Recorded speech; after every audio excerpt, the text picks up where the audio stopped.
Now, once again, Raymond Arroyo.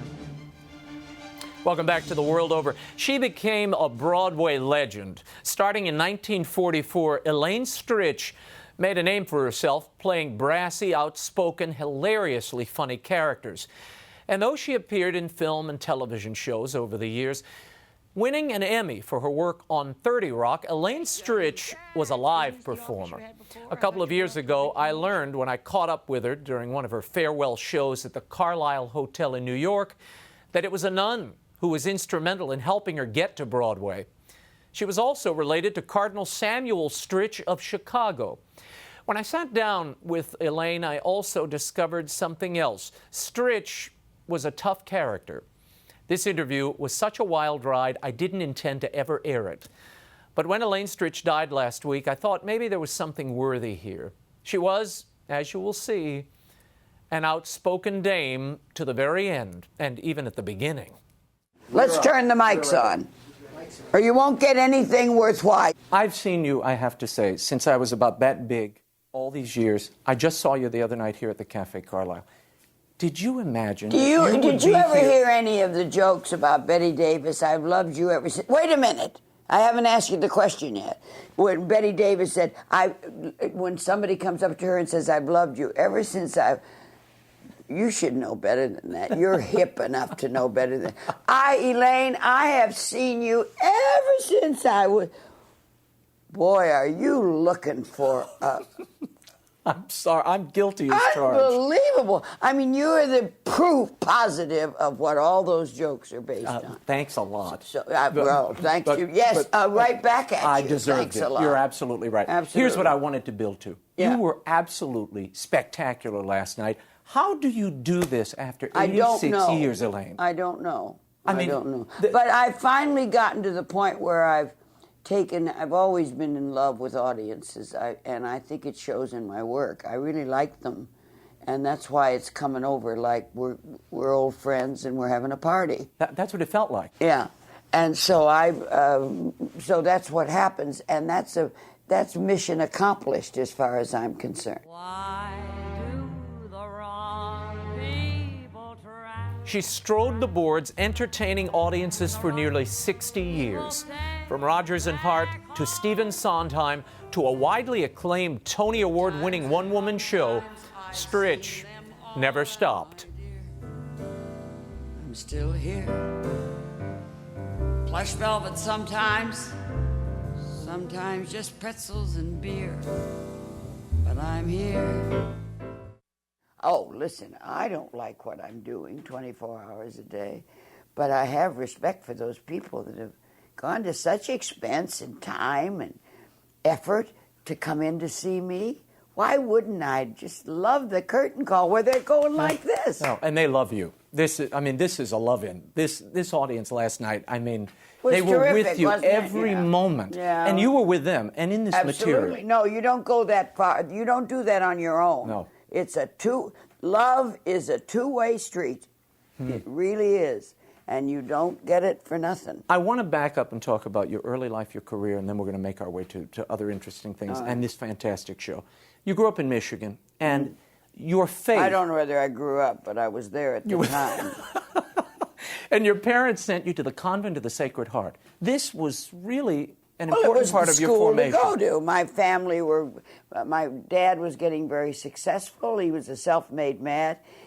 He was running B.F. Goodrich and, doing business with General Motors and just getting there. He was a very successful man. So the Sacre-Cœur, oh yes, very elegant, was where you went, where you sent your young daughter to school if you were in the upper class. But Reverend Mother Rademacher and you had quite Rademacher had quite a relationship. Say it like it is. I know you'll make me, and I want you to. There. Reverend Mother Rademacher and you had a... Rademacher. That's it. Had a close relationship. Well, I got along with her, yes, and I liked her. She was a straight shooter. She was the she was the head hog Yep. at the Sacre-Cœur. She was the Reverend Mother. And you tell her you want to go to New York and study acting. Yeah, I went to her because I trusted her. And I said, I want to go to New York. I want to be an actress. Where do I start? And she said, probably let me find you a place to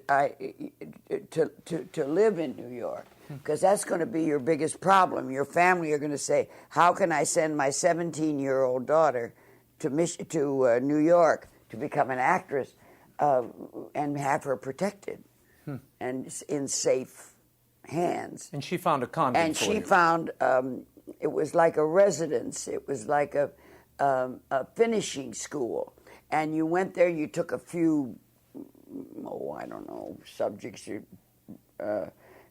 not worth even mentioning. Current events, that always makes me laugh. You sent your daughter to finishing school to take a course in current events. All you had to do was give her a subscription to the New York Times, and you would save you thousands Pass of the dollars. course. Yeah, right. And there was a Mother Benziger there, another nun. Mother Benziger was another Sacre-Cœur nun. But what? who- You were very I close love to these women. women. I love these women. I love the nuns. Well, if they were good human beings. I met a couple we won't talk about. Me too. Yeah. Oh, I know a few. I mean, a religious person who's not for real can be dangerous. Now, you go to the School of Social Research downtown, really the hotbed of acting at the time. So many great actors Well, that were was such studying a great title. I used to call it the Dramatic Workshop of the New School for Social Research Blues.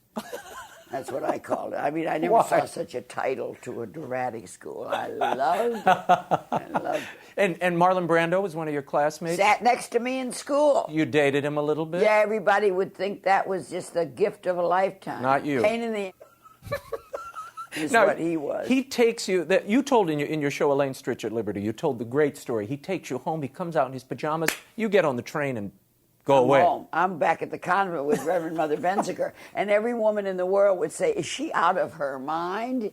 No. No, I love it. So No. then later he apologizes to you. You told the story, he apologizes to you, he breaks a glass in a bar. You say what to him? You never told that part of the story.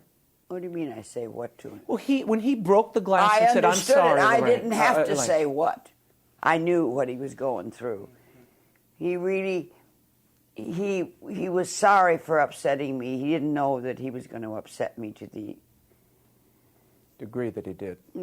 degree that he did, yeah.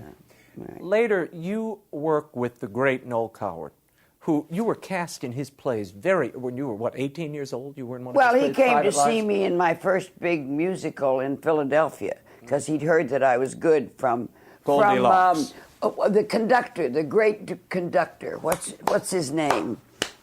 The famous conductor. West Side Story. Bernstein. Leonard Bernstein. Who said that? Chris. What do you do for a living? He's my producer. Yeah, well, you're his producer. Oh, You good. got I'm it. glad it isn't the other way around. You're where you belong.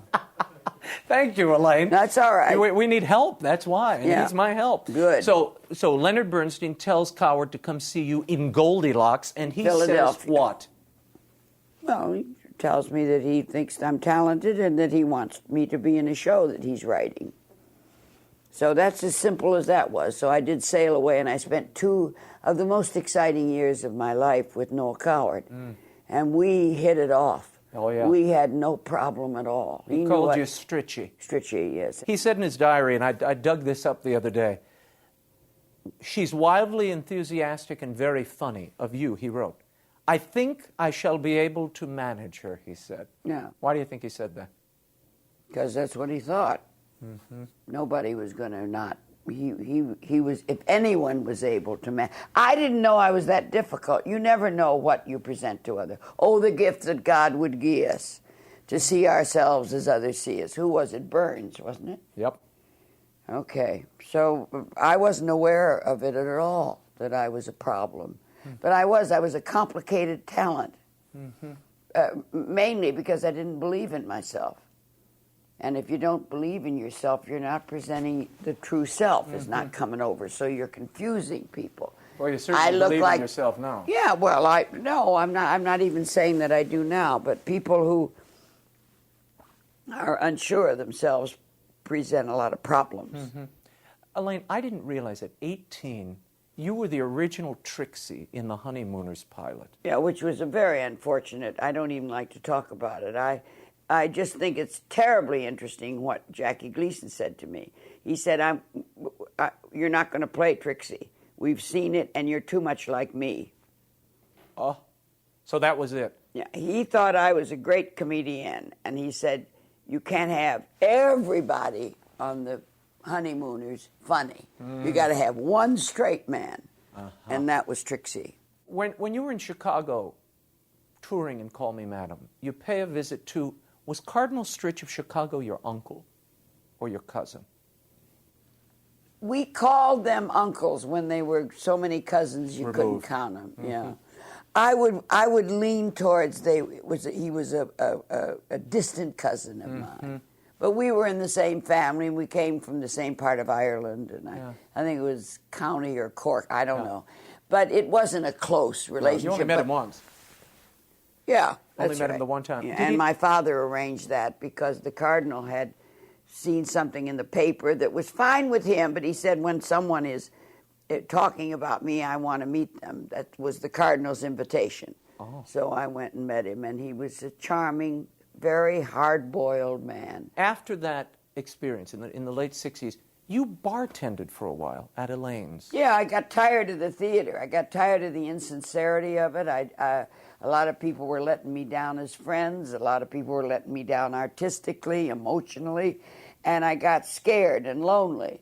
And I'm sitting in Elaine's restaurant one night, and I was a good friend of Elaine's, who owned the restaurant. And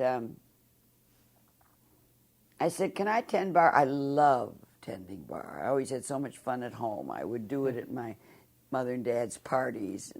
And I was a good bartender. I knew how to make, Yeah. A lot of kids were doing bran muffins. I'm doing whiskey sours. And the drinking became a bit of a crutch for you in your professional life as well. I don't know about crutch. I just loved drinking. I loved the way it made me feel. And so therefore I got too wrapped up in it, and I liked it too much, and I overdid it many, many times. I'll drink to that. And one for Mahler. Stritch finally kicked the drinking habit following a diabetic attack that nearly took her life in 1988. But when I tried to get her to explain how she wrestled the alcoholism into submission, she would have none of it. I don't want to talk about drinking. Yeah. Drinking was a problem because I liked it too much. But you so overcame I quit it. You overcame it. Well, that's all right, but I don't want to talk about that either. Because I think it's a fascinating part of your story, how you overcame. Well, maybe this so. Someday we'll do an interview about booze. I'm not going to do it now. Okay. This close to the show. Okay. It's too complicated, and it's too in detail. I don't treat anything that happens in my life as ending up just because of my age. God knows what I'll be doing next year. I don't know. And that's what makes my particular career very, very interesting to me. Yeah, I live one day at a time, and I never know what's coming up. I never know whether a straight play's coming up, or a comedy, or a musical comedy, or a club act, or I may go in the circus. I don't know. How do you want to be remembered? As a performer? As an individual? As somebody who cares enough about her career and entertaining an audience so that she can level with her interviewer before the show that she's got to go. That's how I want to be remembered. That's how you'll tell be the remembered. truth. How about that? Thank you, Joanna. All right. It was Love nice you. meeting you, nice talking to you, and Great now being with let you. go of me. You're gone. All right? Remarkably, Elaine Stritch is now gone. She died last week of natural causes outside her hometown of Detroit, Michigan.